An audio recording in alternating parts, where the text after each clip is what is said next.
6 महीने में झंडे गाड़ना चाह रहे हैं आप? इसके लिए ऐसे कैसे तैयारी करें कि एग्जाम में झंडे गाड़ दें?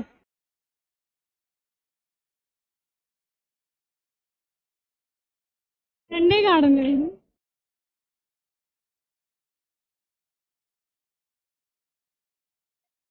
झंडे तो तभी गड़ेंगे जब आप में वो सिंसियरिटी मैच्योरिटी होएगी। अब 6 महीने लगे एग्जाम के, तो कैसे तैयारी करें अब? 6 महीने में झंडे गाड़ना चाह रहे हैं आप? हाँ तो बताओ कैसे तैयारी करें आप?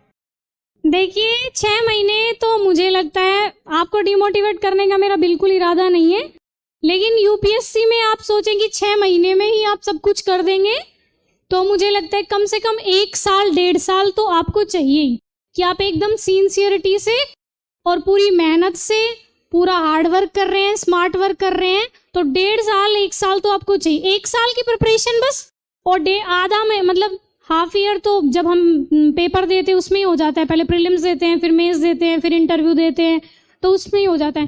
देखिए मैं बस यही कहूँगी कि रिवीजन अच्छे से करिए, मतलब जो आपको आता है उसमें आप एकदम कॉन्फिडेंट रहिए कि अगर इस टॉपिक से क्वेश्चन आया तो मैं अटेंड कर ले जाऊंगी।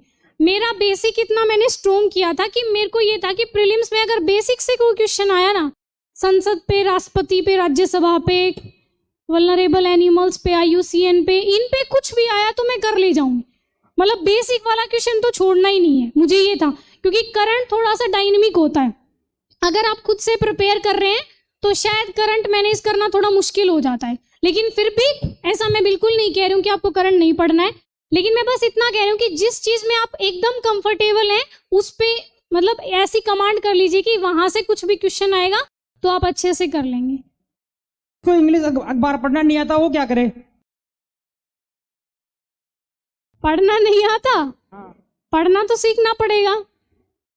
मान लो उसको आता ही नहीं हो तो फिर वो क्या करे?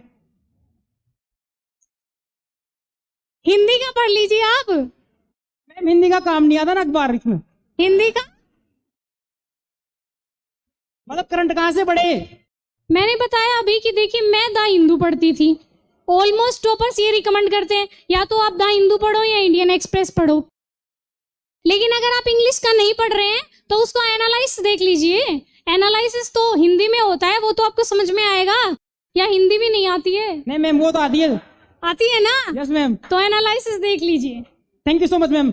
जी मैं अपने रिसोर्सेज बता दूं? हाँ, ताकि हमको गाइड मिल जाए एक बार। मतलब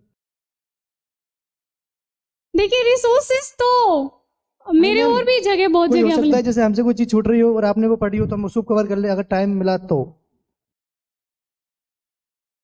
आप मुझसे बिल्कुल ज्यादा कवर कर लेंगे, इस बात में कोई दोहरा नहीं है, लेकिन देखिए आपके पास अपने कोचिंग के नोट्स हैं तो आप ज्यादा रिसोर्सेज के चक्कर में मत पड़े। फिर भी अगर आपको मेरे जानने, और मैंने सिर्फ मैगजीन्स नहीं पढ़ी, मैंने डेली न्यूज़पेपर पढ़ा है, और आप इतना पढ़ लीजिए बस, मोर देन इनफ है। मैं अपने रिसोर्सेज मतलब यही रहे हैं, NCERTs पढ़ी हैं, उसके बाद मतलब हर सब्जेक्ट की जो स्टैंडर्ड बुक्स रही हैं, जैसे हिस्ट्री के लिए स्पेक्ट्रम पढ़ी है, बिपिन चंद्र की दोनों बुक्स पढ़ी हैं, इंडिया आफ्टर फ्रीडम स्ट्रगल और इंडिया आफ्टर इंडिपेंडेंस दोनों, और पॉलिटी के लिए पहले NCERT पढ़ी है, उसके बाद लक्ष्मीकांत पढ़ी है, और लक्ष्मीकांत सर की एक गवर्नेंस की भी आती है बुक, वो मैंने देखी थी, मतलब पूरी मैं पढ़ी नहीं लेकिन मैंने देख ली थी कि हाँ इसमें क्या क्या है।